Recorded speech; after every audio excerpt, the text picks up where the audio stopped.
एकजुटीचा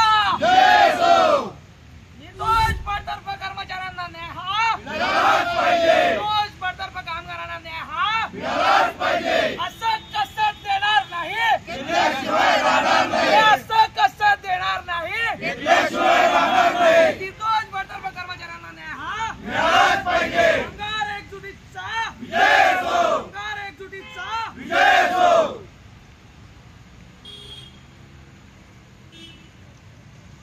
कामगार एकजुटीचा जय असो। नोकरी आमच्या हक्काची नाही कुणाच्या बापाची। नोकरी आमच्या हक्काची नाही कुणाच्या बापाची।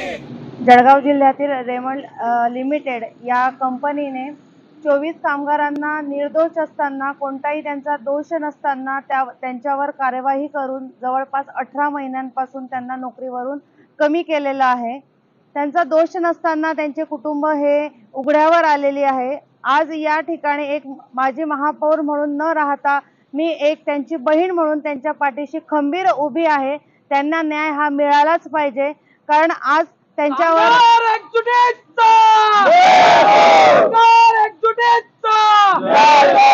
कारण त्यांनी काढलेल्या कर्मचाऱ्यांना न्याय हा त्यांनी कर्ज स्वरूप त्यांनी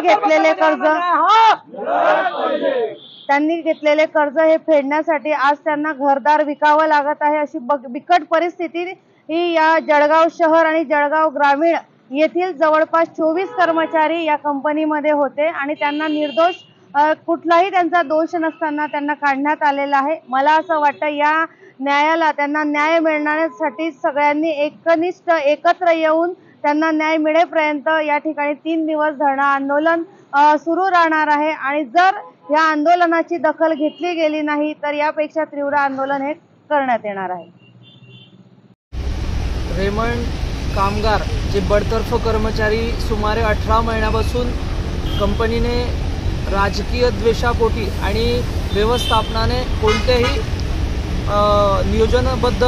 नियोजन न करून या संदर्भात कंपनीने त्यांना राजकीय द्वेषापोटी आणि त्यांच्यावर कट कारस्थान रचून या संदर्भात त्यांना बडतर्फ केलेले आहे। कर्मचाऱ्यांवर अक्षरशः 18 महिन्यापासून अन्याय झालेला आहे। हा निंदनीय आणि निषेधार्थ ही बाब आहे।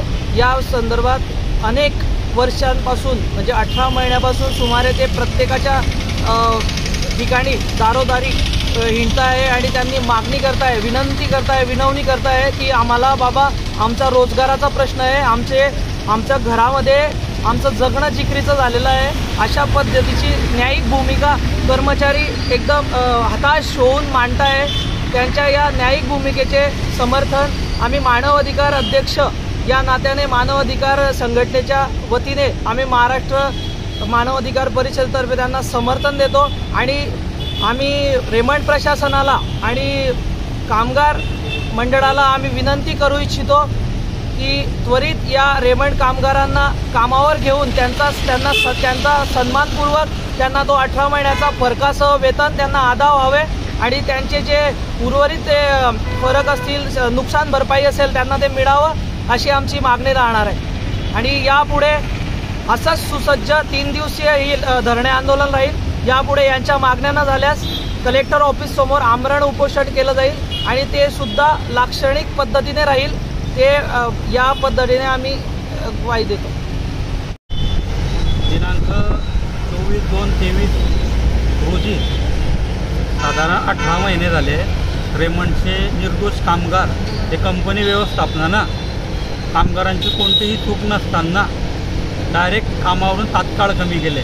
त्यामुळे सर्व कामगार हे जे बडतर्फ कामगार आहे त्यांची आजची जी परिस्थिती आहे एकदम खूप खराब झालेली आहे। 18 महिने आम्ही फक्त कंपनीला विनंती केली, काही मोठे लोक होते त्यांना भेटले व रिक्वेस्ट केली की लवकरात लवकर आमच्या पोटाचा, आमच्या परिवाराचा, उदरनिर्वाहाचा खूप मोठा प्रश्न आहे, तो लवकरात लवकर सॉल्व्ह व्हावा। पण 18 महिन्यात कोणत्याही अधिकाऱ्याने आमच्याकडे ढुंकूनसुद्धा पाहिलेले नाही। म्हणून नाइलाजे आम्हाला हे धरणं आंदोलन करावे लागलेले आहे। तर आमची अशी इच्छा आहे की लवकरात लवकर आमची मागणी ही पूर्ण करण्यात यावी व आम्हाला कामावर रुजू करण्यात यावे।